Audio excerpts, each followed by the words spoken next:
9 அதிகாரத்தை படிக்கிறோம், 9, 10, 11 நம்ம படிக்கிறதுக்கு. ஆனால் திரும்ப நான் சொல்கிறேன் என்ன சொன்னேன், அடிக்கடி நான் சொல்கிறது போல் நாம் கொஞ்சம் அவதானமாக நிதானமாக நம்ம பைபிளை படிக்கணும். நல்ல என்ன சொல்கிறது, தியானித்து நம்ம படிக்கணும். ஓகே, சரி. இப்போ நான் இந்த 9ஆம் அதிகாரத்தை சொன்னேன், 9, 10, 11 எழுத வேண்டிய அவசியம் இல்லை. ஆனால் அவர் எழுத வேண்டி வந்ததுக்கு காரணம் ஒரு சந்தேகம் வரும் ஜனங்களுக்கு.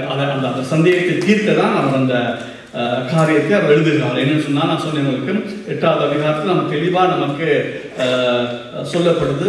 நான் திரும்ப சொல்கிறேன், இது பெரிய காரியம். அதாவது ரட்சிப்பு யாருடையது? கர்த்தருடையது. நாங்கள் அதை பார்க்குறோம். அவர் என்ன சொல்றது, முன் அறிந்தார் நம்ம பார்த்தோம். முன் அறிந்தார்னா என்ன?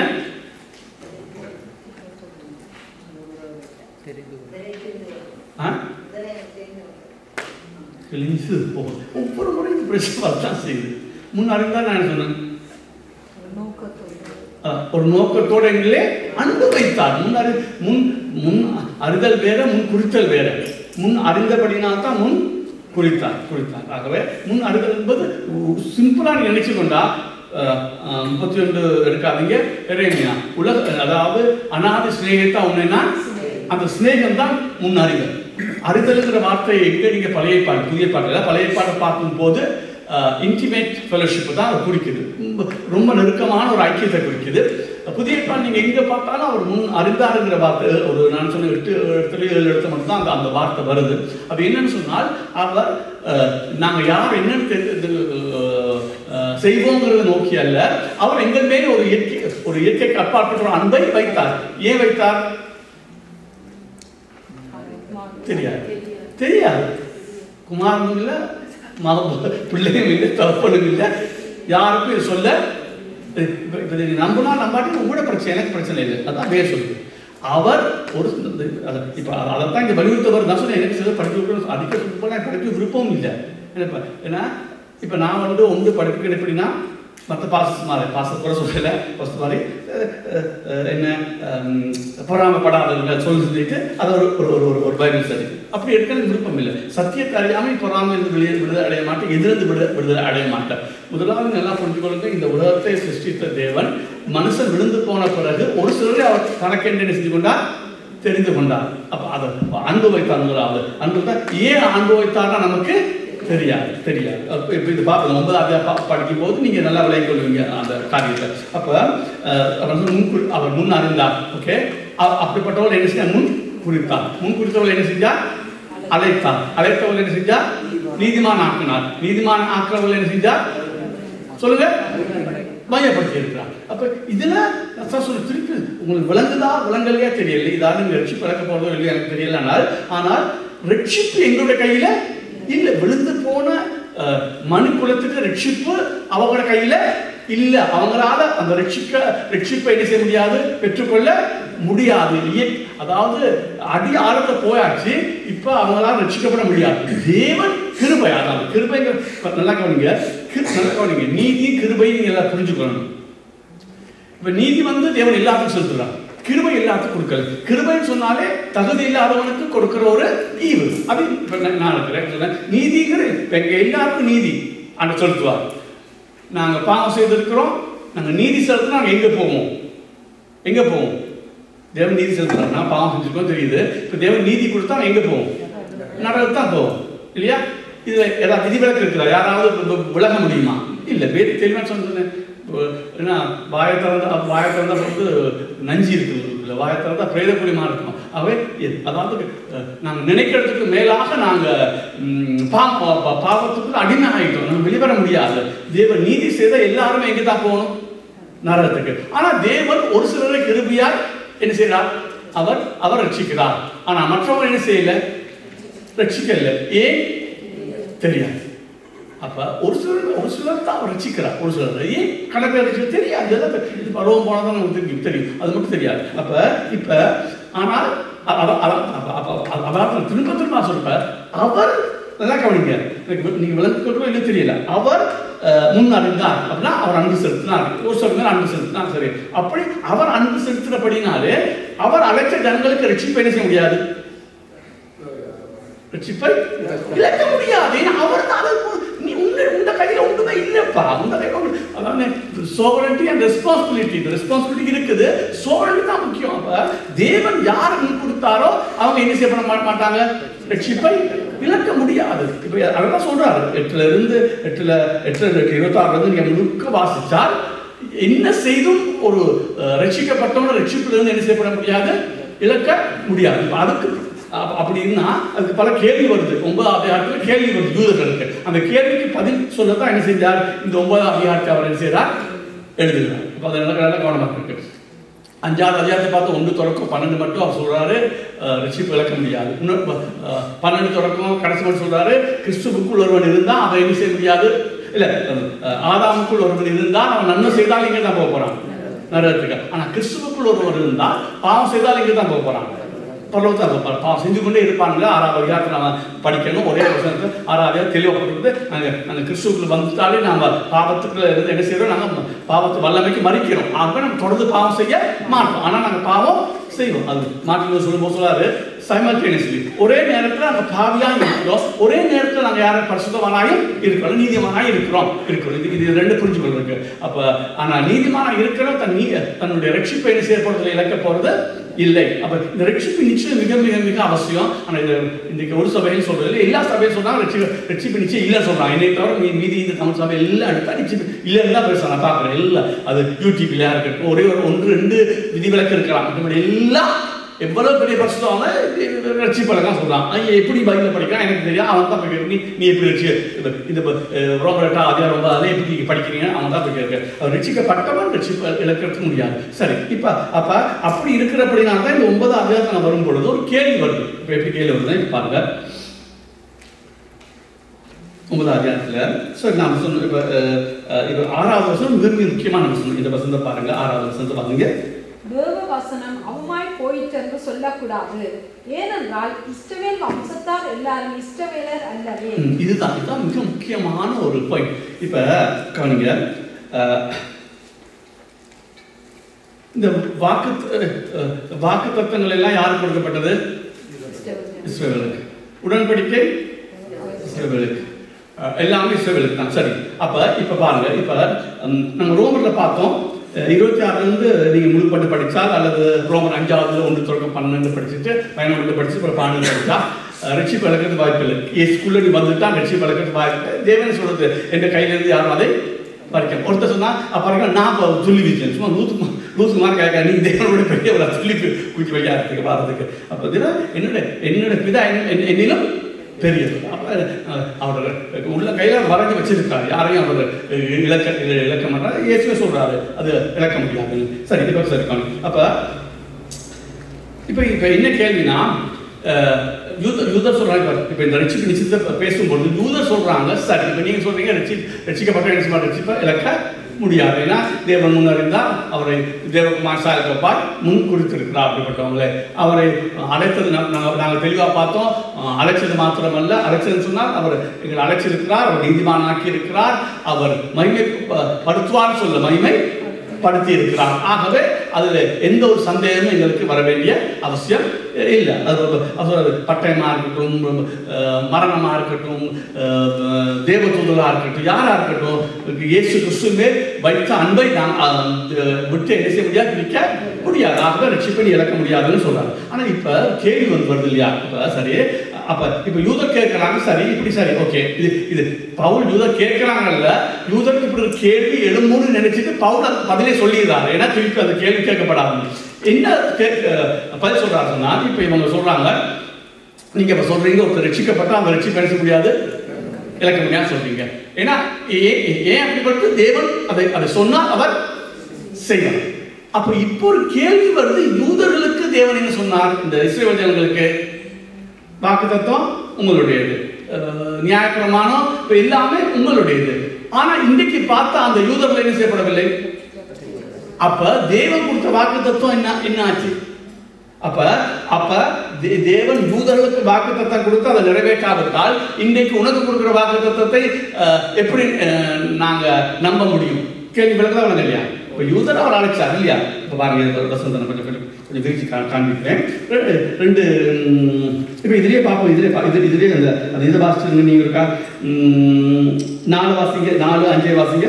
அவர்கள் இஸ்ரவேலரே புத்திர சுவிகாரமும் மகிமையும் உடன்படிக்கைகளும் நியாயப்பிரமாணமும் தேவ ஆராதனையும் வாக்குத்தத்தங்களும் அவர்களுடையவைகளே, பிதாக்கள் அவர்களுடையவர்களே, மாம்சத்தின்படி கிறிஸ்துவும் அவர்களில் பிறந்தாரே, இவர் என்றென்றைக்கும் ஸ்தோத்தரிக்கப்பட்ட சர்வத்துக்கு மேலான தேவன். ஆமென். ஓகே, அப்ப இந்த வாக்குத்தத்தம் யாருக்கு கொடுக்கப்பட்டது?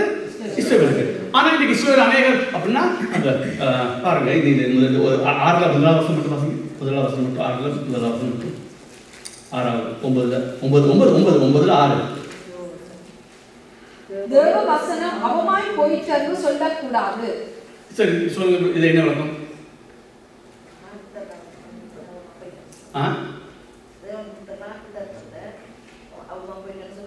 சொல்லக்கூடாது. அதான் தேவன் வாக்குத்தத்தம் பண்ணினார் தானே. என்ன வாக்குத்தம் பண்ணார்? யூதர்களை, இஸ்ரவேலரை நான் என்ன செய்வேன்? ஆசீர்வதிப்பேன். விளங்கலாம் இல்லையா? தேவன் யாருக்கு இந்த வாக்குத்தத்தம் கொடுத்தா? எனக்கு அவனுக்கா? இல்ல, யூதர். அப்ப நல்லா கவனிக்க சொன்னேன்.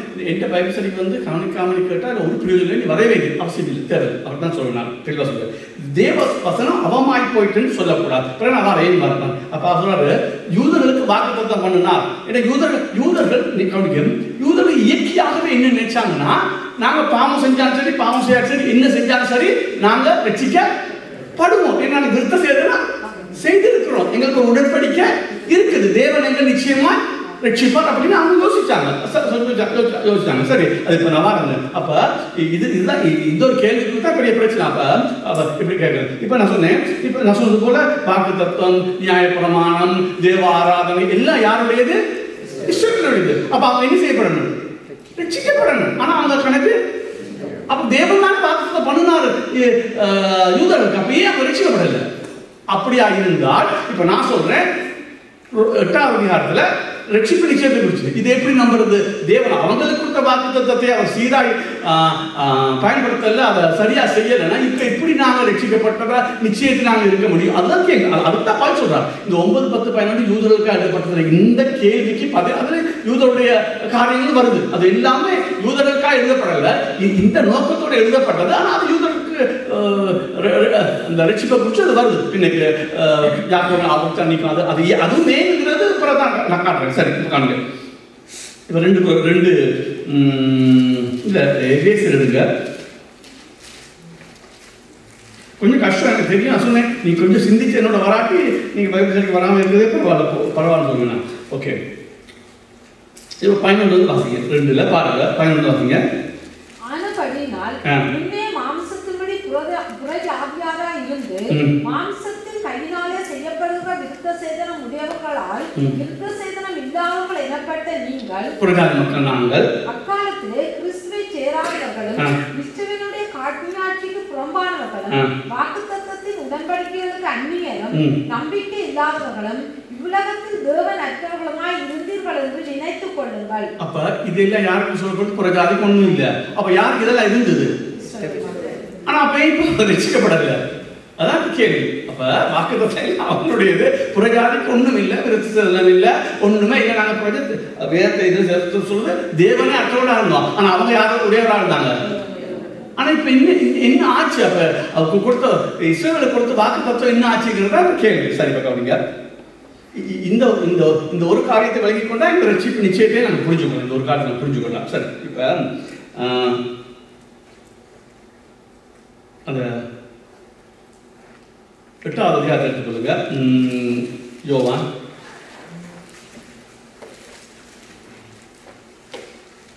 யோவானுக்கு 30 தொடக்கம் 44 மட்டும் வாசிக்க போறோம். நல்லா கவனிங்க. இன்னைக்கு இந்த ஒரு பாயிண்ட் தான், இது மட்டும் தான் பேச போறேன். இது எத்தனை நாளைக்கு விளங்குவது தெரியாது. பரிசுத்தானவர்கள் இருந்தால் விளங்கு, ரட்சிக்கப்பட்டு அது விளங்கு. அது பரிசுத்தான பயன்படுத்துவோம், பிரச்சனை இல்லை. 8ல சொன்னேன் 30 40 கவனிங்க சார், கவனிங்க. இவைகளை அவர் சொல்லுகையில் அநேகர் அவரிடத்தில் விசுவாசம் வைத்தார்கள். இயேசு தம்மை விசுவாசித்த யூதர்களை நோக்கி, நீங்கள் என் உபதேசத்தில் நிலைத்திருந்தால் மெய்யாகவே என் சீசராய் இருப்பீர்கள், சத்தியத்தையும் அறிவீர்கள், சத்தியம் உங்களை விடுதலையாக்கும் என்றார். அவர்கள் அவருக்கு பிரதியுத்தரமாக, நாங்கள் ஆபிரகாமின் சந்ததியாராய் இருக்கிறோம். ஆபிரகாம் சந்ததி, நாங்கள் எல்லாரும் யூதர்கள். இதைத்தான் வலியுறுத்தி சொல்ல போறேன். ஆபிரகாம் சந்ததியில். ஓகே. நாங்கள் ஒரு காலம் ஒருவனுக்கும் அடிமைகளாய் இருக்கவில்லை, விடுதலை ஆவீர்கள் என்று நீர் எப்படி சொல்லுகிறீர் என்றார்கள். யூதருக்கு என்ன நினைப்புன்னு, நாங்க ஆபிரகாம் சந்ததி, நாங்கள் உள்ளவர்கள், நாங்க ரட்சிக்கப்படுவோம், புறஜாதிகள் எங்க போகுது. இயேசு அவர்களுக்கு பிரதியுத்தரமாக, பாவம் செய்கிறவன் எவனும் பாவத்துக்கு அடிமையாய் இருக்கிறான் என்று மெய்யாவே மெய்யாவே உங்களுக்கு சொல்லுகிறேன். அடிமையானவன் இன்றைக்கும் வீட்டில் நிலைத்திரான், குமாரன் இன்றைக்கும் நிலைத்திருக்கிறார். ஆகையால் குமாரன் உங்களை விடுதலை ஆக்கினால் மெய்யாவே விடுதலை ஆவீர்கள். நீங்கள் ஆபிரகாமின் சந்ததியார் என்று அறிவேன், ஆனாலும் உங்களுக்குள்ளே என் உபதேசம் இடம்பெறாதபடியால் என்னை கொலை செய்ய தேடுகிறீர்கள். நான் என் பிதாவிடத்தில் கண்டதை சொல்லுகிறேன், நீங்களும் உங்கள் பிதாவிடத்தில் கண்டதை செய்கிறீர்கள் என்றார். அதற்கு அவர்கள், ஆபிரகாமே எங்கள் பிதா என்றார்கள். இயேசு அவர்களை நோக்கி, நீங்கள் ஆபிரகாமின் பிள்ளைகளாய் இருந்தால் ஆபிரகாமின் கிரியைகளை செய்வீர்களே. தேவனிடத்தில் கேட்டிருக்கிற சத்தியத்தை உங்களுக்கு சொன்ன மனுஷனாகிய என்னை கொல்ல தேடுகிறீர்கள். ஆபிரகாம் இப்படி செய்யவில்லையே, நீங்கள் உங்கள் பிதாவின் கிரியைகளை செய்கிறீர்கள் என்றார். அதற்கு அவர்கள், நாங்கள் வேசித்தனத்தினால் பிறந்தவர்கள் அல்ல, ஒரே பிதா எங்களுக்கு உண்டு, அவர் தேவன் என்றார்கள். இயேசு அவர்களை நோக்கி, தேவன் உங்கள் பிதாவாய் இருந்தால் என்னிடத்தில் அன்பாய் இருப்பீர்கள், ஏனெனில் நான் தேவனிடத்தில் இருந்து வந்திருக்கிறேன், நான் சுயமாய் வரவில்லை, அவரே என்னை அனுப்பினார். என் வசனத்தை நீங்கள் ஏன் அறியாமல் இருக்கிறீர்கள்? என் உபதேசத்தை கேட்க மனதில்லாது இருக்கிறதுனால் அல்லவா? நீங்கள் உங்கள் பிதாவாகிய பிசாசானவனால் உண்டானவர்கள், உங்கள் பிதாவுடைய இச்சைகளின்படி செய்ய மனதாய் இருக்கிறீர்கள். அவன் ஆதி முதற் கொண்டு மனுஷ கொலைபாதகனாய் இருக்கிறான். சத்தியம் அவனிடத்தில் இல்லாதபடியால் அவன் சத்தியத்திலே நிலைநிற்கவில்லை. அவன் பொய்யனும் பொய்க்கு பிதாவுமாய் இருக்கிறபடியால் அவன் பொய் பேசும்போது தன் சொந்தத்தில் எடுத்து பேசுகிறான். 9,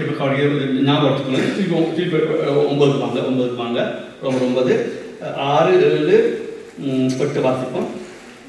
தேவ வசனம் அவமாய் போயிற்று என்று சொல்லக்கூடாது, ஏனென்றால் இஸ்ரவேல் வம்சத்தார் எல்லாரும் இஸ்ரவேலர் அல்ல. அதான் அந்த பாயிண்ட் பற்றி சொல்லுங்க. இஸ்ரவேல் வம்சத்தார் எல்லாரும் இஸ்ரவேலர் அல்ல. அப்ப பாருங்க, அத இன்னைக்கு விளங்கப்படுத்துறாரு. இப்ப அதான் நான் வாசிச்சேன். இப்ப பாருங்க 8 வாசிங்க. அது எப்படி என்றால் மாம்சத்தின்படி அவர்கள் ஆபிரகாமின் சந்ததியார் ஆனாலும் அவங்க எல்லாம் என்ன சொல்லிருந்தாங்க 8வது அதிகாரத்துல, நாங்க ஆபிரகாமுடைய சந்ததி. ஓகே, அது பிள்ளைகள் அல்லவே. நல்ல கவனிங்க. அப்ப ஆபிரகாம் சந்ததியா இருந்தாலும் எல்லாரும் பிள்ளைகள் அல்லவே. சரி, அது விளங்கப்படுத்துறேன். சரி, வாசிங்க. ஈசாக்கிடத்தில் உன் சந்ததி விளங்கும் என்று சொல்லி இருக்கிறதே, அது எப்படி என்றால் மாம்சத்தின்படி பிள்ளைகள் ஆனவர்கள் தேவனுடைய பிள்ளைகள் அல்ல. அது எப்படி என்றால் மாம்சத்தின்படி பிள்ளைகள் ஆனவர்கள் தேவனுடைய பிள்ளைகள் அல்ல, வாக்குத்தத்தத்தின்படி பிள்ளைகள் ஆனவர்களே அந்த சந்ததி என்று எண்ணப்படுகிறார்கள். 9வது அந்த வாக்குத்தத்தமான வார்த்தையாவது, குறித்த காலத்திலே வருவேன், அப்பொழுது சாராள் ஒரு குமாரனை பெறுவாள் என்பதே. ஓகே, இப்ப கவனிங்க. பாருங்க, இப்ப தேவவசனம் அவமாய் போயிட்டு சொல்லக்கூடாது அப்படின்னா அது ஏன் அப்படி சொல்றாருன்னா, அவங்க என்ன சொல்றாங்க, ஆபிரகாம் சந்ததிக்கு நீங்க வாக்குத்தத்தம் பண்ணுனீங்க, இஸ்ரவேலுக்கு உடன்படிக்கை இருந்தது, விருட்சம் இருந்தது, ஆனா இன்னைக்கு அநேகர் என்ன செய்யப்படவில்லை, ரட்சிக்கப்பட இல்லை. அப்ப வாக்குத்தத்தம் என்ன போச்சு, இப்ப அவமா போயிட்டு. அப்ப இல்ல, அப்படி போகல. ஏன் அப்படி போகலன்னா, இஸ்ரவேல் எல்லாரும் இஸ்ரவேலர் அல்ல. அப்ப இஸ்ரவேலுக்குள்ள ஒரு இஸ்ரவேல் இருக்கு. அது யார் அப்படின்னு சொன்னால், அதுக்கு தான் விளங்கப்படுத்துறாரு. அவர்கள் ஆபிரகாமின் சந்ததியா இருந்தாலும் எல்லாரும் பிள்ளைகள் அல்லவே, ஈசாக்கின் சந்ததி விளங்கும் என்று சொல்லி இருக்கிறது. நீங்க இப்ப 2 வருஷம் படிக்க பார்ப்போம். அது எப்படி எனில், மாம்சப்படி பிள்ளைகளானவர்கள் தேவனுடைய பிள்ளைகள் அல்ல, வாக்குத்தத்தத்தின்படி பிள்ளைகள் ஆனவர்களே அவருடைய சந்ததி என்று எண்ணப்படுகிறார்கள். அந்த வாக்குத்தத்தமானது வார்த்தையானது குறித்த காலத்தில் வருவேன், அப்பொழுது சாராள் ஒரு குமாரனை பெறுவார் என்பது. அப்ப இவர் என்ன விளங்கப்படுத்துறாருன்னா, மாமிசத்தின்படி உதாரணத்துக்கு ஆபிரகாமுக்கு எத்தனை கேத்துராட பிள்ளை இருந்தது, ஆகாருடைய பிள்ளை இஸ்மாயில் இருந்தது, எல்லாம் இருந்தது. யாரு, ஈசாக்கு இருந்தது. ஆனால் ஈசாக்கு தான் ஆண்டவர் என்ன செய்ய வாக்குத்தத்தம் பண்ணினான், வேற ஒருத்தர் பண்ணல. பாருங்க 21 ஆதியா 21 12 வாசிங்க. ஆதியா 21 12 வாசிங்க. அது தெளிவா அது எழுதப்பட்டிருக்கும். ஆதியாகமம் 21:12.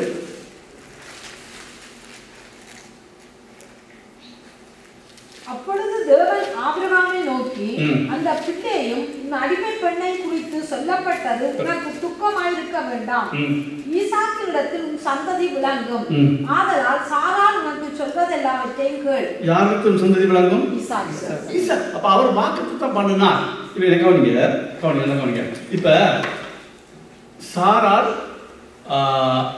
இன்னொரு 10 வாசிடுவோம். ஆதியாகமம் 18 10 தொடக்க 10 14 18 நல்லா கவனிங்க.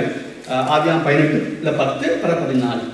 அப்பொழுது அவர் ஒரு உத்தம கால திட்டத்தில் நிச்சயமாய் உன்னிடத்துக்கு திரும்ப வருவேன். அப்பொழுது உன் மனைவியாகிய சாராளுக்கு ஒரு குமாரன் இருப்பான் என்றார். சாராள் அவருக்கு பின்புறமாய் கூடார வாசலில் இதை கேட்டுக் கொண்டிருந்தார். கர்த்தரால் ஆகாத காரியம் உண்டோ? உற்பவ கால திட்டத்தில் உன்னிடத்துக்கு திரும்ப வருவேன். அப்பொழுது சாராளுக்கு ஒரு குமாரன் இருப்பான் என்றார். இப்ப இந்த ஈசாக்கு இயற்கையா பிறந்தவன் அல்ல.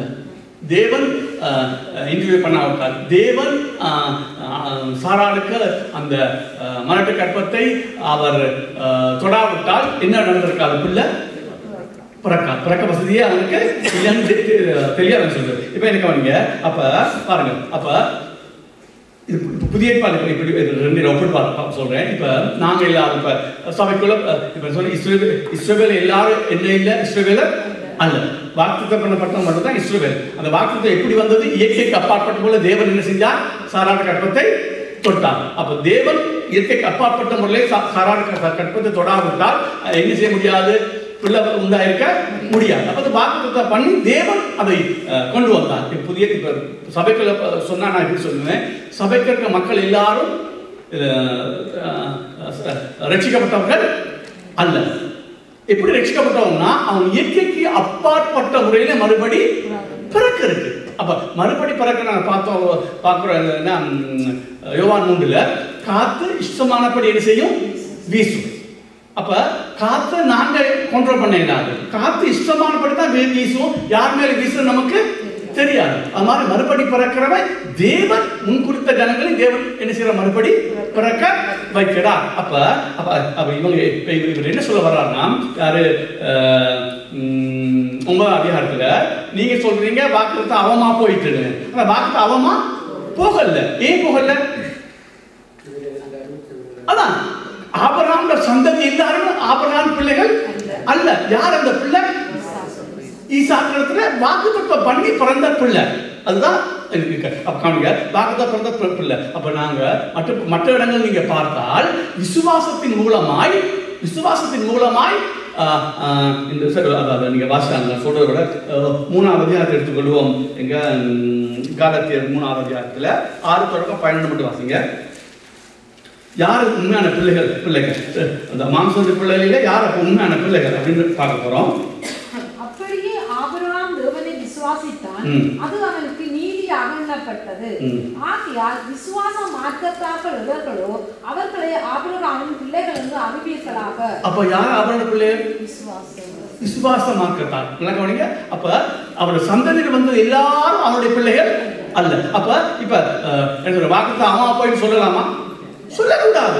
ஏன்னா நீங்களா கற்பனை பண்ணி ஆபிரகாமுக்கு பிறக்கிற பிள்ளைகள் எல்லாரும் ரட்சிக்கப்படுவோம் நீங்க கற்பனை பண்ணீங்க. ஆனா நான் அப்படி சொல்லல. அந்த வாக்குத்தத்தம் பண்ணப்பட்ட சந்ததியில வருகிறவங்க மட்டும்தான் என்ன செய்யப்படுவாங்க? ரட்சிக்கப்படுவாங்க. அது விசேஷமா என்ன சொல்ல வர்றாரு? தேவனை விசுவாசிக்கிறவன் தான் ஆபிரகாமுடைய சந்ததி. அப்ப இன்னைக்கு நாங்களா இருக்கட்டும் அவங்களா இருக்கட்டும் விசுவாசிக்கிற மட்டும்தான் என்ன செய்யப்பட முடியும். அப்ப இவர் சொல்றாரு, அப்ப வாக்குத்தத்தம் அம்மா போகல. தேவன் சொன்ன வாக்குத்தத்தம் நிறைவேறிச்சு. ஆனா என்ன நடந்ததுன்னு சொன்னால், நீங்க நினைச்சது போல ஆபிரகாம் எல்லா பிள்ளைகளும் ரட்சிக்கப்படுவான் நான் வாக்குத்தத்தம் பண்ணல. நான் சொன்னது அது ஈசாக்கிலே பிறக்கிற பிள்ளைகள் தான் என்ன செய்யப்படும்? அந்த சந்ததியில வரணும். அதுவும் எல்லாம் வராதுன்னா யாரு விசுவாசிக்கிறானோ அவன் தான் அந்த சந்ததியில இருக்கிறான். அப்ப என்ன சொல்ல வர்றாரு? அந்த விசுவாசிக்கிறவங்க ரட்சிப்பை இழந்து போறது இல்லை. உண்மையா உண்மைப்படி இந்த விசுவாசம் கூட இந்த விசுவாசம் கூட யார் எதனால வருது? தேவனுடைய கிருபையினாலே. அப்ப ரட்சிப்பு முழுவதும் யாரு நடத்துகிறாரு? தேவன். எங்கிட்ட பொறுப்பு இருக்கு, அதெல்லாம் இல்லைன்னு சொல்லல. அது எப்ப என்ன திரும்ப திரும்ப சொல்றேன், சோவரன்டையும் ரெஸ்பான்சிபிலிட்டியும் ரெண்டையும் நீ நம்பணும். அது ரெண்டையும் நம்பாம பைபிள் படிக்க முடியாது, பைபிள்ல நீ ஒரு ஒரு ஒரு ஒரு அர்த்தப்படுத்த முடியாது. அப்ப முதலாவது தேவன் யாரை முன்குறித்தாரோ அவர் இயற்கைக்கு அப்பா வாக்கு, அதாவது சாராளுக்கு தேவன் ஆபிரகாமுக்கு வாக்குத்தத்தம் பண்ண அந்த பிள்ளையை தேவன் இயற்கைக்கு அப்பாற்பட்ட முறையிலே கொண்டு வராவிட்டால் அவர் பிள்ளை பெற முடியாது. அது போல புதிய ஏற்பாடு நாமளும் இயற்கைக்கு அப்பாற்பட்ட முறையிலே நாங்கள் மறுபடி தேவன் பிறக்க வைக்காவிட்டால் நாங்கள் என்ன செய்ய முடியாது, ரட்சிக்கப்பட முடியாது. அதைத்தான் அவர் வலியுறுத்த. அப்ப அப்படி ரட்சிக்கப்பட்டவன் என்ன செய்ய மாட்டான், ரட்சிப்பை இழக்க மாட்டான். அப்ப தேவவசனம் அவமா போறது அல்ல, இஸ்ரவேல் எல்லாரும் இஸ்ரவேலர் அல்ல. விசுவாசத்தின் மூலம் யாரு யாரு தேவனை ஏற்றுக்கொண்டார்களோ அவர்கள் தான் ஆபிரகாமுடைய பிள்ளைகள், மற்றவர்கள் எல்லாம் ஆபிரகாம் பிள்ளைகள் இல்லை. பாருங்க, சரி பாருங்க, அதாவது வாசிங்க 8 ஆபிரகாம் 3:8 மேலும் தேவன் விசுவாசத்தினாலே புறஜாதிகளை நீதிமான்கள் ஆக்குகிறார் என்று வேதம் முன்னாக கண்டு உனக்குள் சகல ஜாதிகளும் ஆசீர்வதிக்கப்படும் என்று ஆபிரகாமுக்கு சுவிசேஷமாய் முன்னறிவித்தது. அந்தபடி விசுவாச மார்க்கத்தால் விசுவாசமுள்ள ஆபிரகாமோட ஆசீர்வதிக்கப்படுகிறார்கள். சந்தையில் எத்தனை பேர் வந்தாலும் யார் விசுவாசித்தால் அவன் தான் ஆபிரகாமுடைய சந்ததி பிள்ளைகள் சொல்லப்பட்டிருக்குது. சரி, இப்ப கவனிங்க, ரோமர் 4 9 வாசிங்க. இந்த பாக்கியம் விருத்த சேதனம் உள்ளவனுக்கு மாத்திரம் வருமா, விருத்த சேதனம் இல்லாதவனுக்கும் வருமோ? ஆபிரகாமுக்கு விசுவாசம் நீதியாக எண்ணப்பட்டது என்று சொல்லுகிறோமே.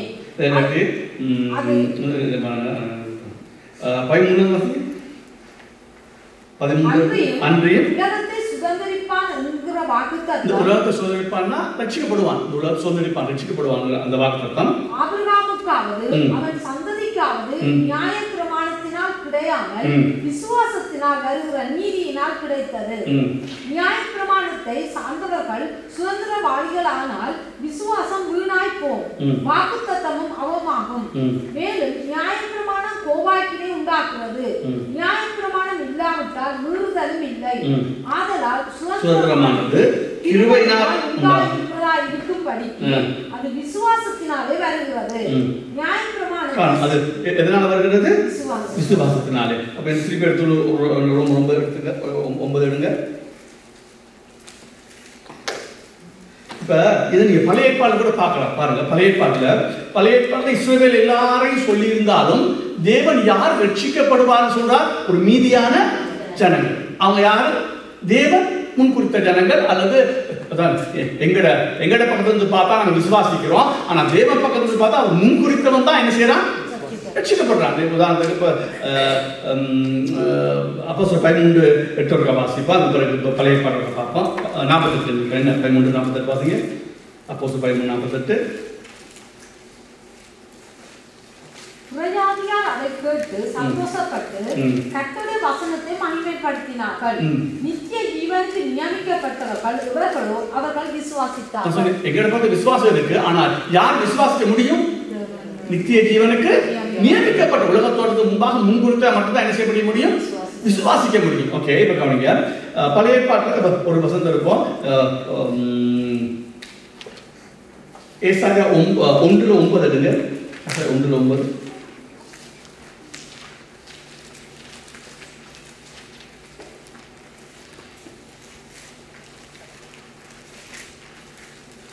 சேனைகளின் கர்த்தர் நமக்கு கொஞ்சம் மீதியை வைக்காதிருந்தாரானால்,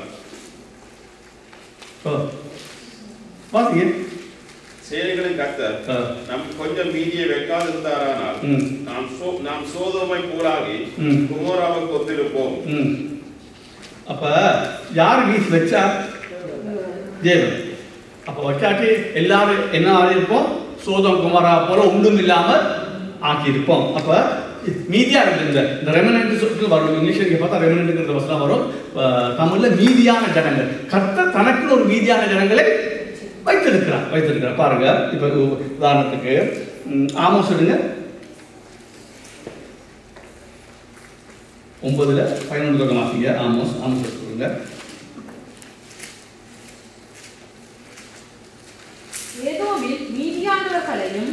ஏதோமில் மீதியானவர்களையும் அப்போ ஏதோ இஸ்ரவேல் பொறுக்காது ஆனால் ஏதோமில் மீதியான எல்லாருக்கும் ஒரு ரெமனேட் வச்சிருக்கிறேன். ஓகே, ஏதோமில் மீதியானவர்களையும் என் நாமம் விளங்கிய சகல ஜாதிகளையும் வசமாக்கி கொள்ளும்படிக்கு அந்நாளிலே விழுந்து போன தாவீதின் கூடாரத்தை நான் திரும்ப எடுப்பித்து அதன் திறப்புகளை அடைத்து அது பழுதாய் போனதை சீர்படுத்தி பூர்வ நாட்களில் இருந்தது போல அதை ஸ்தாபிப்பேன் என்று இதை செய்கிற கர்த்தர் சொல்லுகிறார். இது பார்த்தா அப்போஸ்தலர்கள் சொல்லப்பட்டிருக்கிறது. புறஜாதி ரட்சிக்கப்படும் போது யாக்கோபு சொல்றான், அவங்கள நீங்க ஒன்றும் செய்யாதீங்க, ஏற்கனவே பைபிள் எழுதி இருக்குது, அந்த ஏதோம்ங்கிறது புறஜாதி மக்களும் யூதர்களும் உண்மையான மீதியான ரட்சிக்கப்பட்ட ஜனங்களை சேர்ப்பேன்னு சொல்லி, ஆகவே புறஜாதியரை நீங்க என்ன செய்யக்கூடாது, குழப்பக்கூடாதுன்னு சொல்லி அவர் அதில் சொல்றாரு மீதியான ஜனங்கள்னு. மிக எடுத்துக்கொள்ளுங்க 7:18-19.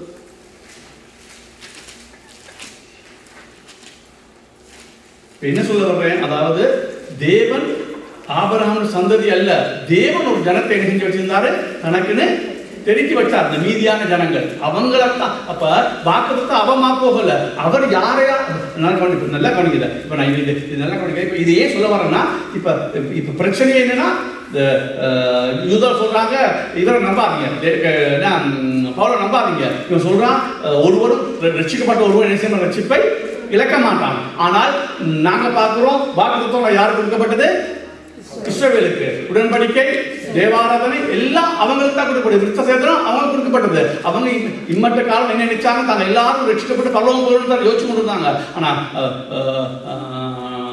பவுல் அதுக்கு விட சொல்றாரு, இல்ல அப்படி சொல்லாதீங்க, ஏன்னா தேவ வசனம் என்ன செய்யல, அவமால் போகவில்லை. ஏன்னா தேவ இஸ்ரவேல் எல்லாரும் இஸ்ரவேலர் அல்லவா, இஸ்ரவேலுக்குள்ள ஒரு இஸ்ரவேலர் இது இருந்தாங்க, இஸ்ரவேலுக்குள்ள ஒரு இஸ்ரவேலர் இருக்கிறாங்க. அந்த இஸ்ரவேல் யாரு, மீதியா தேவன் வைத்த ஜனங்கள். இன்னொரு சொன்னா, மாம்சத்தின்படி பார்த்தா யார் யார் தேவனை விசுவாசித்தாங்களோ அவங்க எல்லாம் அந்த சந்ததிக்குள்ள வந்துட்டாங்க. அவங்க என்ன செய்ய மாட்டாங்க, ரட்சிப்பை இழக்க மாட்டாங்க. அதைத்தான் சொல்ல வர்றாரு.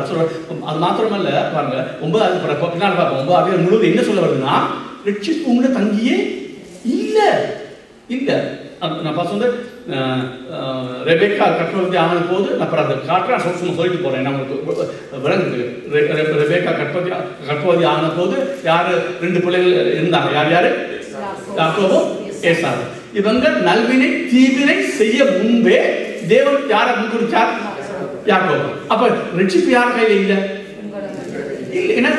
அது தெளிவா சொல்லுது, நல்வினை தீவினை ஒன்றும் செய்யாததுக்கு முன்பே என்ன செஞ்சாரு, கவனிங்க சார். அதை ஒன்றா வழங்கப்படுத்தா முன்னுக்கு சாரியா சொன்னாதான் எங்களுக்கு விளங்க பாருங்க. கவனிங்க, இப்ப ஆதாமுக்குள்ள நம்ம விழுந்து போனோம். ஓகே, எல்லாரும் என்ன செஞ்சோம், விழுந்து போனோம். அதை நாம சரியா தெரியுது, பல இடங்கள் இருக்குது. விழுந்து போனோம், நம்ம பாவியா ஆகிட்டோம். இப்ப ரட்சிக்கப்பட யாருக்கும் ஒரு வாய்ப்பும் இல்ல, ஒரு வாய்ப்பு யாருக்கும் இல்ல.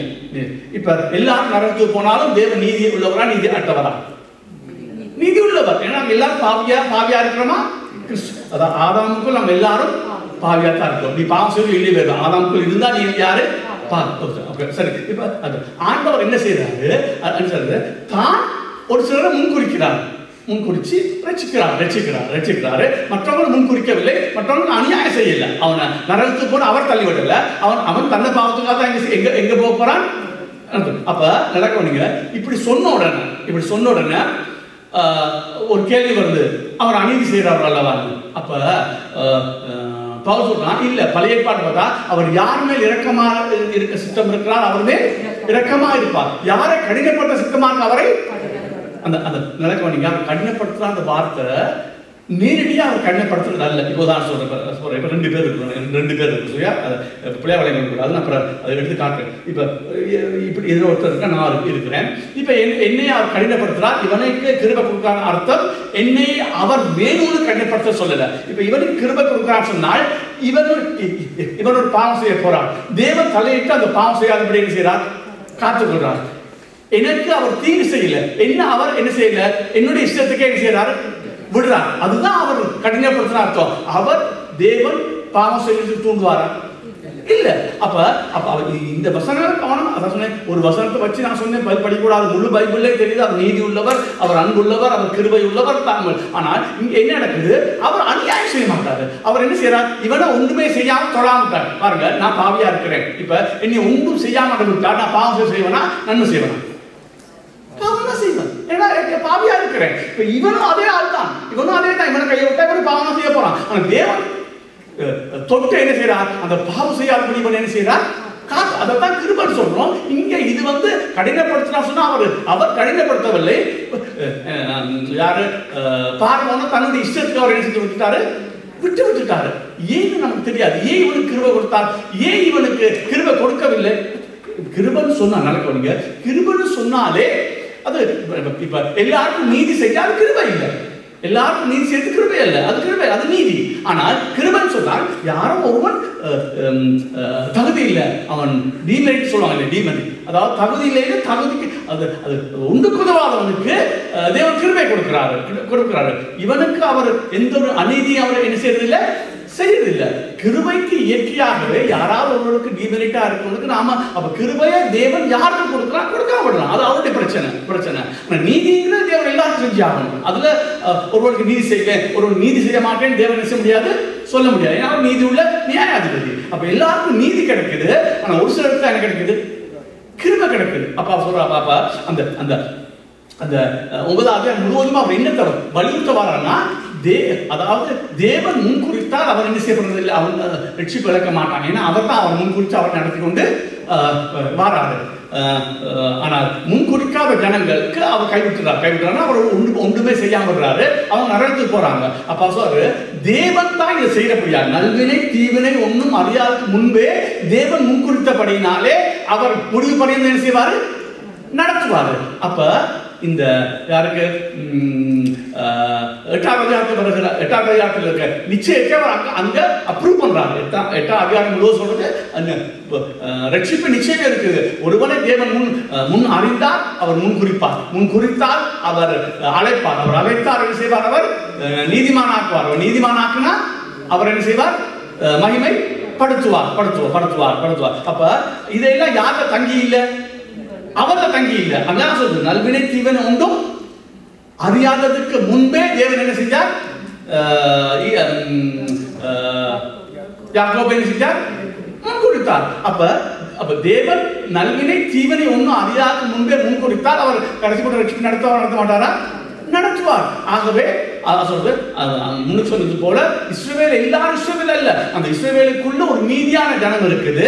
அந்த மீதியான ஜனத்தை தேவன் தான் தெரிந்து கொண்டார். அப்படி தெரிந்து கொண்ட தேவன் முடிவு பரியந்தம் நடத்துவார். ஆகவே ரட்சிப்பு நிச்சயத்தை நீ என்ன செய்ய முடியாது, மறுதளிக்க முடியும். அது எழுதத்தான் இந்த 9வது அதிகாரம் வந்தது. ஆனா 9வது அதிகாரத்துல தேவனுடைய சோவரட்டி வருது, பல காரியங்களுக்குள்ள வருது, அது வேற விஷயம். ஆனா எழுத வந்த நோக்கம், பவுல் எழுதுவத நோக்கம் என்ன, அதாவது 8வது அதிகாரத்தில் சொல்லப்பட்ட ரட்சிப்பு நிச்சயத்தை நீங்க என்ன செய்ய முடியாது, அசைக்க முடியாது.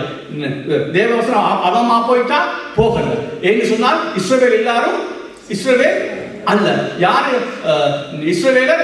தேவன் வாக்குத்தத்தம் பண்ணது யாருக்கு, ஈசாக்குக்கு. அந்த ஈசாக்குக்கு இயற்கைக்கு அப்பாற்பட்ட முறையில தான் தேவன் பிள்ளையை கொண்டு வந்தார். அது போல ரட்சிக்கப்படுற நாங்க இயற்கைக்கு அப்பாற்பட்ட முறையில மறுபடி பிறக்காவிட்டால் நாங்க என்ன செய்யப்பட முடியாது. அப்ப ஈசாக்கு தான் வாக்குத்தத்தம் பண்ணினாரு. அந்த வாக்குத்தத்தம் அவமா போகல, ஈசாக்கு வாக்குத்தத்தம் பண்ணது அவர் என்ன செஞ்சார், நிறைவேற்றினார். அது போல மறுபடி பிறந்த ஒவ்வொருவருக்கும் இயற்கைக்கு அப்பாற்பட்ட முறையில் தேவன் மறுபடி பிறந்த ஒவ்வொருவருக்கும் அவர் முடிவு பரியந்தம் என்ன செய்யறாரு, அதை நடத்துறாரு. அப்ப இது பலமா ஆண்டவர் பேசுறது, ரட்சிப்பின் நிச்சயம் இருக்குது, அதுல எந்த சந்தேகமும் நீ கொள்ள கூடாது. அதான் வருது பாருங்க. 8வது எடுத்தால பாருங்க, ஆவியா நடத்தப்படுறவங்கன்னு ஒரு குரூப் சொல்றாரு, மாம்சம் நடத்தப்படுறவங்க, அவங்க ரட்சிக்கப்படாதவங்க, இது ரட்சிக்கப்படுறவங்க. பிறகு அதை நீங்க என்னோட கூட பாடுபட்டா நீங்க என்ன செய்வீங்க, பரலோகத்துக்கு நீங்க வருவீங்கன்னு சொல்லி சொல்றாரு. இக்காலத்து பாடு இனி வரும் பாடுகளுக்கு ஒப்பானது அல்லன்னு சொல்லிட்டு அப்புறம் சொல்றாரு. இப்ப நாங்க தவிர்க்கிறோம். எப்படி தவிர்க்கிறோம், இந்த புதிய வானம் வர்றதுக்காக, அதாவது என்னுடைய சரீரம் மறுரூபப்பட்டு நாங்க பாவம் செய்யாத நிலைமையிலே தேவனோடு வாழுகிற ஒரு வாழ்க்கைக்கு இப்ப என்ன செய்யறோம், தவிக்கிறோம் சொல்லிட்டு தான் சொல்றாரு. ஆவியானவர் இப்ப என்ன செய்யறார்? அளவுக்கடங்கா பெருமூச்சோடு என்ன செய்யறாரு? ஜெபிக்கிறார். நாங்க நினைக்கிறோம் என்னோட தேவைகளுக்கு ஜெபிக்கல. அவர் என்ன ஜெபிக்கிறார்? இந்த ரட்சிப்பு நிறைவேற்ற மட்டும் ஆவியானவர் அளவுக்கடங்கா பெருமூச்சோடு ஜெபிக்கிறார். ஆவியானவர் ஜெபிக்கிற ஜெபம் எல்லாம் பிதாவாச தேவன் என்ன செய்யறாராம்? கேட்கிறார். ஆனா ஆவியானவர் என்னத்துக்கு ஜெபிக்கிறாரு? அன்றைய தீர்மானத்தில் அழைக்கப்பட்ட அவர் அன்புகளோடு சகல நன்மைக்கு ஏதுவா நடக்க அவர் ஜெபிக்கிறார். நன்மைக்கு ஏதுவான என்ன? கடைசியா மானசாயப்பா நாங்க மாறணும். அது பிறகு அடுத்த வசனமே தான் 29வது வசனத்தை சொல்றாரு. யாரை நான் முன்குறித்தேன், அதாவது குமாரசாயப்பா முன்குறித்தேன்னு சொல்லிட்டு யாரை நான் முன்குறித்தோன்னா அவன் எல்லாத்தையும் அழைக்கிறேன். அவன் எல்லாத்தையும் அழைச்சவன் எல்லாத்தையும் நான் என்ன செய்யறேன்? நீதிமானாக்கு எல்லாத்தையும் செய்யறேன், மாயப்படுத்துறது. அதுக்கு சொல்ற இப்படி சொல்லி சொல்றாரு. சரி, இப்படி இருந்தா தேவன் நீதிமான் ஆக்கணுமே குற்றம் சாட்டுகிறவன் யார்? தேவனே அவர் நீதிமான் ஆக்கி இருக்கிறார். யார் ஆக்கி வச்சிருக்கிறது? இயேசு மரித்தார், இயேசு தான் உயிர்த்தெழுந்தார். ஏன் சொல்றாருன்னா இயேசு மரித்தார், இயேசு உயிர்த்தெழுந்தார். இந்த கடைசி காலத்தை யாரு நியாயத்துக்கு வர போறார்? இயேசு. ஆனா இவங்க சொல்ல இயேசுவே நியாயத்துக்க மாட்டாருன்னா இயேசு மரித்தார், உயிர்த்தெழுந்தார். யாருக்காக? எனக்காக. அவர் இன்றைக்கு எனக்காக தேவனுடைய வலது பாசத்துல பறந்து. அப்ப எப்படி இயேசு நியாயத்திருப்பார்? நியாயத்திருக்க முடியாது, மாட்டாரு. அவர் எங்க சாப்பாதான் பேசிக்கொண்டு இருக்கிறார் சொல்லிட்டுறான். அதுக்கப்புறம் தான் சொல்றாரு, பட்டயமோ மாசமோ நாசமோ மோசமோ எதுவா இருக்கட்டும் கிறிஸ்துவுக்கு அன்பில் இருந்து எங்களை என்ன செய்ய முடியாது, பிரிக்க முடியாது. இந்த இவ்வளவு பெரிய தேமாவை கவர் பண்ணதான் இவங்க 9ஆம் அதிகாரத்தை கொண்டு வரான். இப்ப இவ்வளவு ரட்சிப்பு நிச்சயத்தை சொல்லிட்டு யூதர்கள் அதுக்கு ஒரு எதிர்ப்பு கொண்டு வர்றாங்க. நாங்க தானே தெரிஞ்சு கொள்ளப்பட்ட ஜனங்கள், எங்களையே தள்ளி விட்டுட்டாரு, இனி உன்னை தள்ளிவிட விடுவாரு, உன்னையும் தள்ளி விடுவாரு. இந்த ரட்சிப்பு நிச்சயத்தை பற்றி நாங்க பேசக்கூடாது. அதுக்கு தான் சொல்றாரு இஸ்ரவேலர் எல்லாரும் இஸ்ரவேலர் அல்ல. இப்ப அதுதான் நான் சொல்றேன், சபைக்குள்ள எல்லாருக்கும் வாக்குத்தத்தம் இல்லை. அது புரிஞ்சுக்கொள், நீ அது புரிஞ்சுக்கொள். சபைக்கு எல்லாரும் பரவ போன நான் சொல்லல. இதுக்குள்ள தெரிஞ்சு கொள்ளப்பட்ட ஜனங்கள், தேவன் தெரிஞ்சு கொள்ளப்பட்டால் உனக்கு தெரியணும். எனக்கு தெரியும், தெரிஞ்சு கொள்ளப்பட்டிருக்கேன். என்னுடைய வாழ்க்கை ஏற்கனவே படித்து வச்சிருக்கேன். அன்றைய தீர்மானத்தில் அழைக்கப்பட்ட அவளை அன்பு அவருடைய பரிசுத்தத்துக்காக அவருடைய கட்டளைக்கு கீழ்ப்படிய உண்மையாய் மனதுள்ளவன் யார்? அவன் ரட்சிக்கப்பட்டவன், மற்ற ஒருத்தர் ரட்சிக்கப்பட இல்லை. அப்ப இஸ்ரவேலுக்குள்ளே ஒரு இஸ்ரவேலர் இருக்கு, சபைக்குள்ளே ஒரு சபை இருக்குது. இதுக்குள்ள இருக்கிற 1-2 பேர் பாருங்க.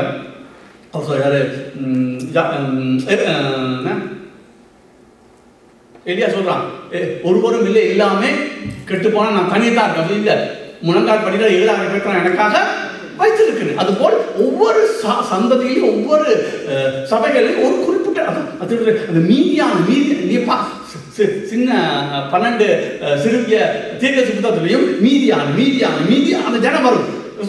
பாருங்க, வசதி பாருங்க. நீங்க மீதியான ஜனத்தை நான் தெரிஞ்சு கொண்டு வைக்காவிட்டால் நீங்க எல்லாம் சோதம் குமாரா போல எல்லாரும் போயிருப்பீங்க, அழிஞ்சு போயிருப்பீங்க, எல்லாரும் கெட்டு போயிருப்பீங்க, ஏகமா கெட்டுருவீங்க. நான் எனக்கு ஒரு ஜாதியை எடுத்து வச்சிருக்கிறேன். அது இஸ்ரவேலுக்குள்ள இருக்கிற இஸ்ரவேலர். அது யாரு? எங்களுடைய பக்கம் இருந்து பார்த்தால் அது என்னன்னா, நாங்கள் விசுவாசிக்கிறோமா இன்றைக்கு சொன்னா நாங்கள் உண்மையாய் நான் சொன்னது போல அந்த 4 காரியம், நாங்கள் பாவத்தை ஒத்துக்கொள்கிறோமா, நாங்கள் இயேசு யாருன்னு அவர் மறுத்து இந்த எழுததை நாம் நம்புகிறோமா, அடுத்த நான் சொல்ல போற நாங்கள் அவரை எஜமான ஏற்றுக்கொள்ளுகிறோமா, அதுக்கப்புறம் ஒப்பு கொடுக்கிறோமா. இந்த காரியம் நீங்க செய்திருந்தால் எங்களோட பக்கத்துல இருந்து நாங்கள் அந்த இஸ்ரவேலுக்குள்ள இருக்கிற இஸ்ரவேலர். ஆனால் இது தேவன் பக்கத்துல எங்கள் ஒன்றுமே இல்லை, தேவன் எங்களை முன் குறித்தார். அது இது அதிசயம். இதை பாருங்க, இதனால தான் அவங்க கேட்கிறாங்க, தேவன் அநீதி உள்ளவரான்னு கேட்கிறாங்க. அது கேட்கிறாங்க 9ஆம் அதிகாரத்தில் காட்டுறாங்க. அப்ப தேவன் அநீதி செய்யறாங்க. அவர் அநீதி செய்யல. விழுந்து போன ஒரு ஜனத்துல இதனால துதி இல்லை சபை இல்லைன்னா, விழுந்து போன ஒரு ஜனத்துல ஏன் தெரிந்து கொண்டார்? அது நான் சொல்ல தெரியாது. அதான் அநாத சிநேகம், அதுதான் அவருடைய முன் அறிதல். ஏன் தெரியாது? ஏன் இத்தனை கோடி ஜனத்துல ஏன் நான் ரட்சிக்கப்பட்டேன்? ஏன் நீ ரட்சிக்கப்படல? ஏன் சபை இத்தனை பேர் இருந்தாலும் 10 பேர் 5 பேர் போக போறோம், ஏன் அந்த 5 பேர் போக போறோம்? அதிசயம். அது ஏன்னு தெரியாது. கர்த்தருக்கு மட்டும்தான் வெளிச்சம். கர்த்தர் சும்மா தெரிஞ்சு கொள்ளல. சரி இவரை எடுப்பாங்க, ஏதோ அது என்ன தெரியாது. எங்க நன்மையா இல்லை, எங்க பக்கம் ஒன்றும் இல்லை. அது மட்டும் தெளிவா சொல்லிட்டு நல்வினை தீவனை ஒன்றும் அறியாத போது அவர் தெரிந்து கொண்டார். பைத்தியம் படிக்கல, அவனுக்கு கேட்க பைத்தியம் படிக்கலையா? இல்லை, லூசு கடவுளா இருக்காரு. அப்படிதான் தெரியும் எங்களுக்கு. இன்னைக்கு ஏன் ஒரு சபையில் இப்படி பிரசவம் பண்ண மாட்டான், சொல்லணும் பண்ண மாட்டான், பைபிள் பிரசவம் பண்ண மாட்டான். தன்னோட மூளைக்கு என்ன சரின்னு போட்டு அதை பிரசவம் பண்றாங்க. அதனால தான் பேர் சொன்னேன், திரும்ப சொல்றேன், ஒருத்தர் எனக்கு கொடுக்குறீங்க சபையில விரும்புகிறேன், ஒரு ஒட்டு பாசல் கொடுக்குறேன். நான் என்ன செய்யறது, வந்தா வந்துடுவேன், என்ன செய்ய ஒன்றும் செய்ய முடியாது, கஷ்டத்துல வந்தா எனக்கு விருப்பம் இல்லை. ஏன்னா ஒருவனுக்கு தமிழ் சபையில இருக்க ஒரு பாசத்துக்கு விளங்குது. ஏன் விளங்கு தெரியும். அதுக்கு முக்கிய காரணம், யாராவது ஒருவன் ஒரு ஜோதிபத்தை படிச்சுக்கான்னு கேட்டுப்பா பாசத்தினால ஒருவனையும் ஒரு ஜோதிபம் படிக்கல வாழ்க்கையில. ஆனால் பிரசனம் பண்றாங்க, ஒரு வசனத்துக்கு பிரசனம் பண்றது எடுத்து சொன்னாங்க. எத்தனை மனக்கார சரியா பிள்ளையார் கண்டுபிடிக்கிறது 8-9 தெளிவா சொல்லப்பட்டிருக்கு. அப்ப இது ஒரு அதிசயம். இப்ப யோசிச்சு பாருங்க, என்ன அதிசயத்திலும் அதிசயம். அநீதி செய்யல, விழுந்து போயப்பா எல்லாம் நரகத்துக்கு போகணும். அவர் கொஞ்சம் பேர் தெரிந்து கொண்டார். எப்படி அநீதி சொல்லுவேன்? நான் அன்னைக்கு போன சொன்னேன், 10 ரூபா இருக்குது, நான் இவருக்கு 5 ரூபா கொடுக்குறேன். அப்ப இவருக்கு சிஸ்டருக்கு 5 ரூபா கொடுக்கல, அநீதி இல்லை. ஏன்னா எந்த காசு 10 ரூபா, நான் 5 ரூபா கொடுக்குறேன் அவருக்கு. என்ன பிரச்சனை இல்லை, ஒரு பிரச்சனை இல்லை. எல்லாரும் விட்டு போகணும். ஆண்டவர் முன்குறிக்கல, நீ விழுந்து போ, அதை நான் அப்படியே முன்குறிக்கல. அது முன்குறித்தல் சொல்லப்பட்டது. நல்லா கவனிங்க, எல்லாம் பிள்ளைய விளங்காத. ஆண்ட உலகத்தோடு அவருக்கு எல்லாம் தெரியும், அது வேறு விஷயம். ஆனா அவர் விழுந்து போன ஜனங்கள்ல முன்குறித்தாருடைய விழுந்து போக முன்னுக்கு நீ விழுந்து போ, நீ அப்படி முன்குறிக்கல. விழுந்து போ ஆண்டவர் உலகத்தோட்டமா தெரியும் விழுந்து போனாங்க. சரி, இந்த விழுந்து போன ஜனத்துல ஒரு ஜனத்தை எனக்கு என்ன செய்ய போறேன், தெரிந்தெடுக்க போறேன். அதான் மீதியான ஜனங்கள், இஸ்ரவேலுக்குள் இருக்கிற இஸ்ரவேலர். அது எப்படி வரும்? உன்னுடைய சுய முயற்சியா வராது. தெளிவா நான் பார்த்தேன். ஈசாக்கு சாராளுக்கு பிள்ளை பெற வாய்ப்பே இல்லை. அதுக்கு இயற்கைக்கு அப்பாற்பட்ட முறையில தேவன் தொடாவிட்டால் வாய்ப்பு இல்லை. அது மாதிரி ரட்சிக்கப்படுறது சொல்றேன். ரட்சிக்கப்படுறதுக்கு நாங்க இயற்கைக்கு அப்பாற்பட்ட முறையிலே தேவன் மறுபடி பிறக்காவிட்டால் ரட்சிக்க ஒரு வாய்ப்பு இல்லை. அவர் ஏன் அப்படி செஞ்சார் தெரியாது. இதனால உன்னுடைய ரெஸ்பான்சிபிலிட்டி விட்டு விடாது. அது சொன்னேன். இப்போ நாங்கள் பார்த்தோம், உலகத்தோடு முன்பாக யாரை நியமித்தார், அவங்க என்ன செய்யப்பட்டாங்க, ரட்சிக்கப்படுறான்னு சொன்னாங்க. யாரை நியமிச்சு ஆக மட்டும் தான் என்ன செய்ய முடியும். இதே வேலை இயேசு வருத்தப்பட்டு பாசம் எழுத அவங்களை பாருங்கள். நீங்க சரி, இந்த ரெண்டையும் சரிசமா நீங்க பார்க்காட்டி நீங்க வாழ முடியாது. அப்ப நீ உங்கள்கிட்ட சொன்னது நீ வா, அப்ப நீ முயற்சி பண்ண இதாக்கு. இல்லை அது முன்குறிச்சா தெரியும், அது முன்குறிச்சோம் தெரியுமா, முன்குறிச்சா அது உனக்கு தேவையில்லை. உனக்கு தேவை நீ ஆண்டவர் சொன்னதுக்கு நான் சொன்ன 4 படி பாவத்தை உணர்வு, இயேசுடைய திருப்பணித்தை நம்பு. இயேசு யாரு, இயேசு திருப்பணித்தை நம்பு. அவரை ரட்சகராக மட்டுமல்ல எஜமானா ஏற்றுக்கொள். அக்கத்தை உணர்ச்சிக்கிறார். உண்ட பக்கத்தில் அதுதான் இருக்குது. ரெண்டையும் 100% உண்மை நம்பு. இல்லை படிக்கவே முடியாது. எப்படி படிக்கலாம்? நீங்க உங்களுக்கு இஷ்டமான உங்களுக்கு தெரிஞ்ச ஒரு பிலோசபியை வச்சு படிக்கலாம். ஆனா பைபிளா படிக்கிறாங்க கட்டாயம் தேவை. அப்ப இஸ்ரவேலுக்குள்ள ஒரு இஸ்ரவேல் இருக்கிறாங்க.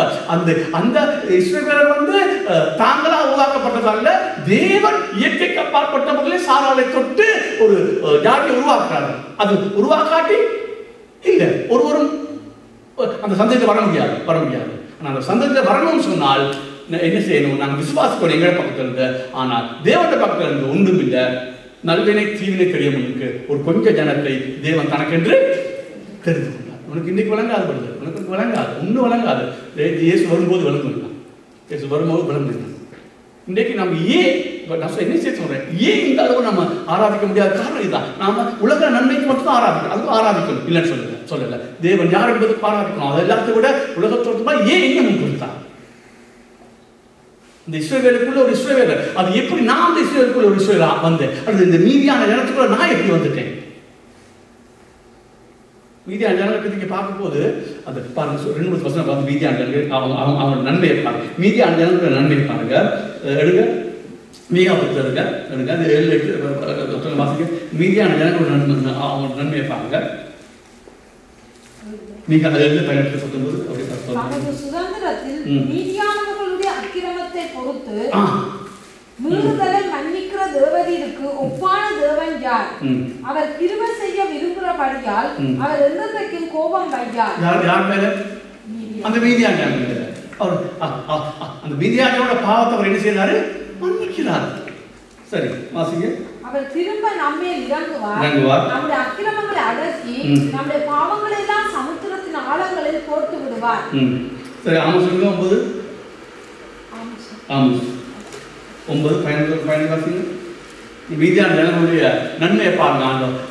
அதான் நான் சிநேகம் சொல்றோம். அது என்னன்னு தெரியாது. ஏதோமின் மீதியானவர்களையும் என் நாமம் விளங்கிய சகல ஜாதிகளையும் நோக்கி அந்நாளிலே விழுந்து போன தாவீதின் கூடாரத்தை நான் திரும்ப எடுப்பித்து அதன் துறப்புகளை அடைத்து அதில் பழுதாய் போனதை சீர்படுத்தி பூர்வ நாட்களில் இருந்தது போல அதை ஸ்தாபிப்பேன் என்று இதை செய்கிற கர்த்தர் சொல்லுகிறார். இதோ உழுகிறவன் அறுக்கிறவனையும் திராட்சை பழங்களை ஆலை ஆடுகிறவன் விதைக்கிறவனையும் தொடர்ந்து பிடித்து பர்வதங்கள் திராட்சரசமாய் வடிகிறதும் வீடுகள் எல்லாம் கரைகிறதுமான நாட்கள் வரும் என்று கர்த்தர் சொல்லுகிறார். என் ஜனமாகிய இஸ்ரவேலின் சிறையிருப்பை திருப்புவேன். அவர்கள் பாழான நகரங்களை கட்டி அவைகளில் குடியிருந்து திராட்சை தோட்டங்களை நாட்டி அவைகளுடைய பல ரசத்தை குடித்து தோட்டங்களை உண்டாக்கி இது இஸ்ரவேலுக்கு அல்ல, இது மீதியான ஜனங்கள் உலகப்படுத்தங்களுக்கு ஒரு ஒரு ஒரு ஒரு ஒரு ஒரு ஒரு என்ன சொல்றது பயட்டிக் போல புதியவான் நீதிவாசி புதியவான் எப்படி இருப்போம் சொல்லப்பட்டிருக்கு. வாசிங்க. அவைகளின் கனிகளை புசிப்பார்கள், அவர்களை அவங்க தேசத்திலே நாட்டுவேன். நான் அவர்களுக்கு கொடுத்த தேசத்திலிருந்து அவர்கள் இனி பிடுங்கப்படுவதில்லை என்று உன் தேவனாகிய கர்த்தர் சொல்லுகிறார் என்றார். யோசிச்சு அவருங்க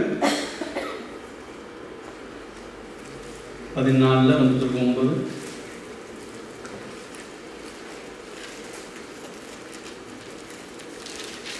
இஸ்ரவேலே, தேவனாகிய கர்த்தரிடத்தில் திரும்பு. நீ உன் அக்கிரமத்தினால் விழுந்தாய். வார்த்தைகளை கொண்டு கர்த்தரிடத்தில் திரும்புங்கள்.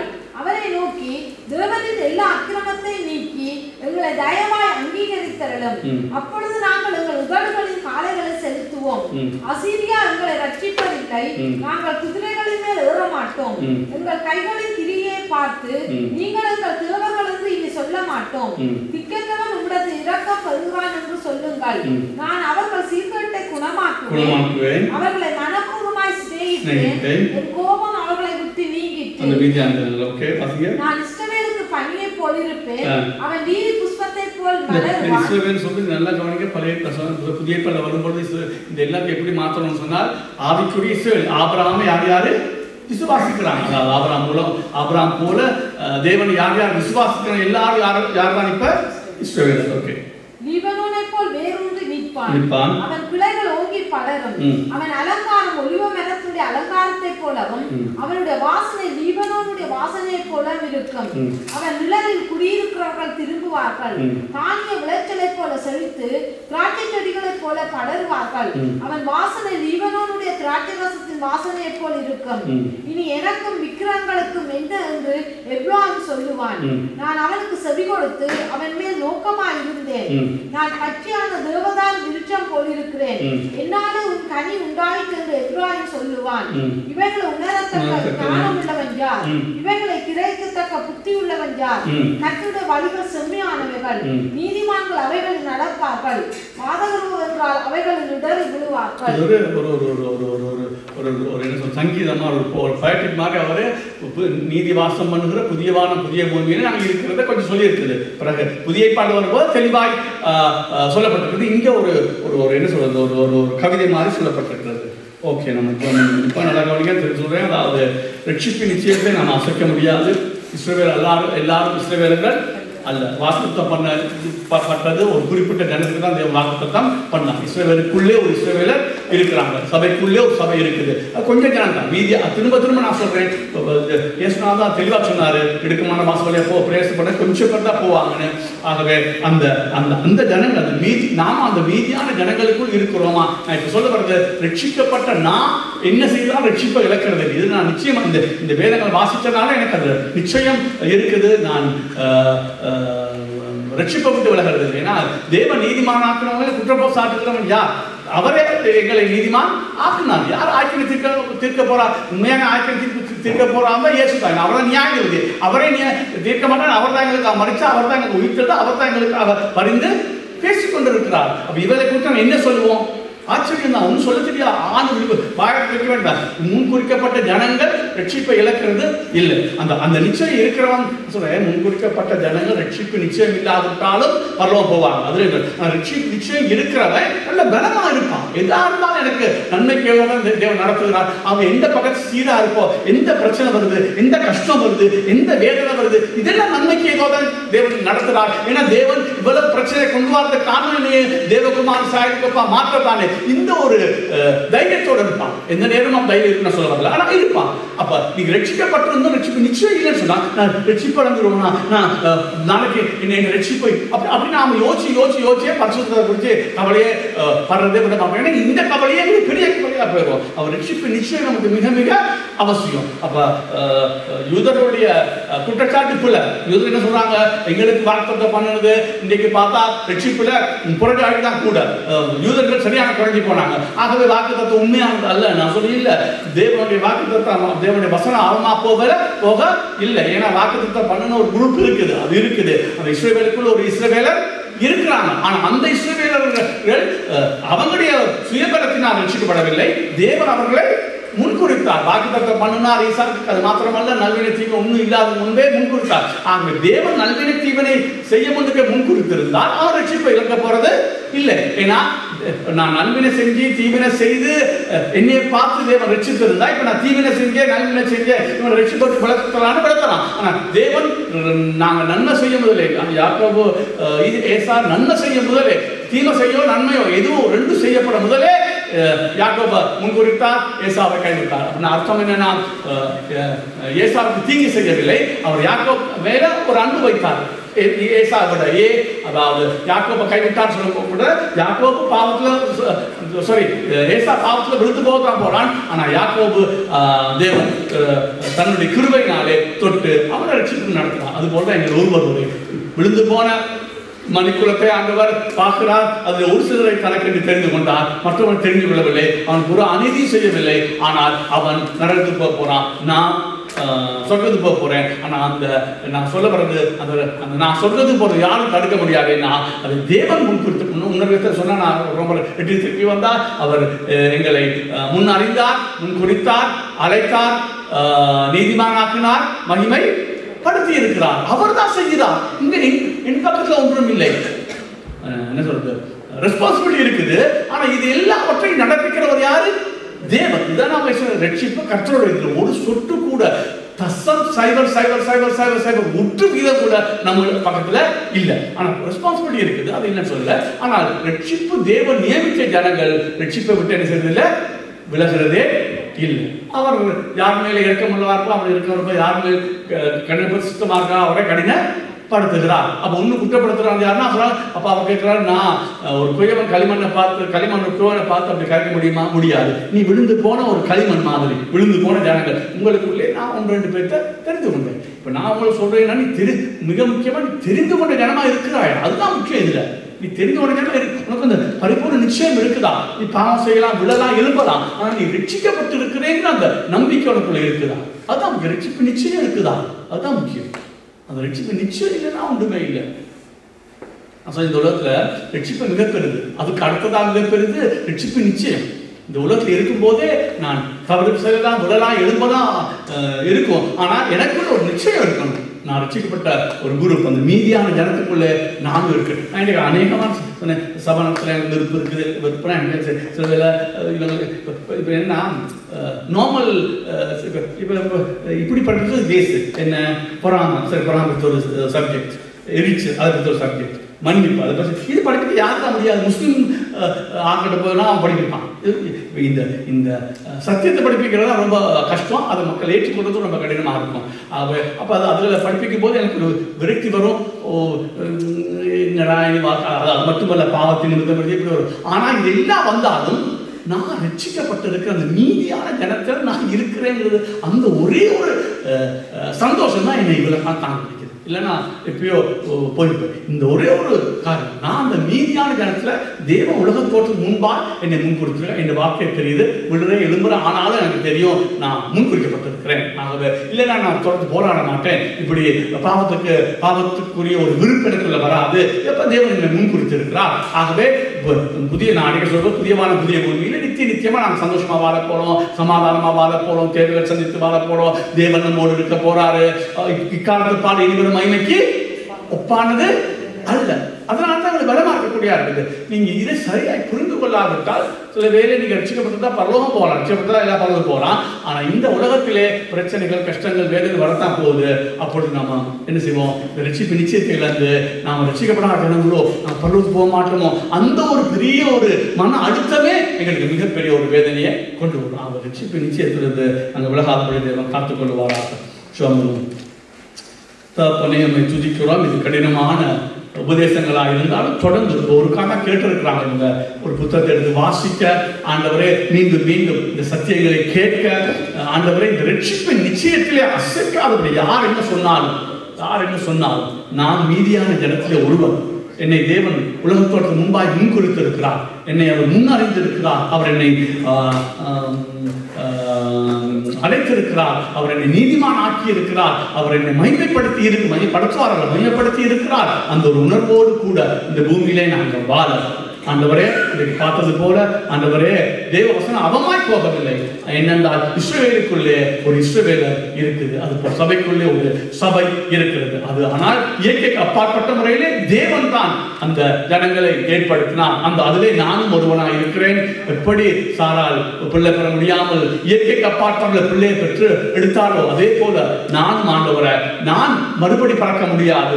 தேவன் தான் என்னை பெற்றெடுத்தார். உலகத்தை தோற்ற முன்பாக முன்குறித்தபடியினாலே ஆண்டவரே அவர் மறுபடி பறக்க வைத்தார். மறுபடி பறக்கிறது எனக்கு சம்பந்தம் இல்லை. அது தேவன் எப்படி அந்த சாராளுடைய கற்பத்தை தொட்டு மறுபடி பிறக்க வைத்தாரோ, அதுபோல் என்னையும் தொட்டு என்னை மறுபடி சாராளுக்கு பிள்ளையை கொடுத்தா அது மாதிரி என்னை மறுபடி பிறக்க வைத்திருக்கிறேன். ஆண்டவரே நல்வினை தீவினை தெரியும் என்னை தெரிந்து கொண்டபடினாலே ரட்சிப்பை இழப்பதற்கு எந்த ஒரு வாய்ப்பும் இல்லை. ஆண்டவரே இந்த ஜனங்கள் மத்தியிலே எனக்கு ஒரு கட்டளையிட்டீரே, அந்த எல்லா ஜனங்கள் மத்தியிலே நோவாவுக்கு கிருபை கிடைத்தது என்று எழுதியிருக்கிறபடி இந்த கோடிக்கணக்கான ஜனங்கள் மத்தியிலே, சபையிலேயும் அநேக ஜனங்கள் மத்தியிலேயும் எங்களுக்கு உம்முடைய கண்களில் கிருபை கிடைத்ததே.